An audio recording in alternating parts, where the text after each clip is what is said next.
Hello, do you know how to add a two-digit number by tens? So adding any two-digit number and then adding 10 to that. If you don't, that's great because we're going to teach you that today. So I've given you 3 sums to see if you can work out at home. So what we're going to be doing is the first one is 27 plus 10, then 36 plus 10, and then 84 plus 10, so a bit of a bigger number there.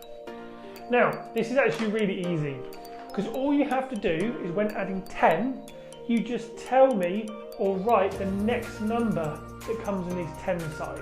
So for example, 27 plus 10. Because there's no ones that you're changing, all you're doing is you're going up to the next number here. So what number comes after 2? Well done, it's 3.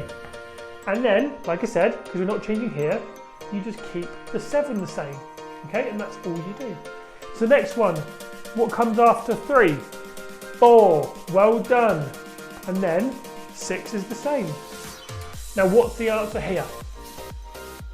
Well done, isn't it? It's 94. Because remember, we're just going to the next number after 8, which is 9. And you keep the 4 the same. So use this information, play the next game, and we'll see you in the next one. Bye!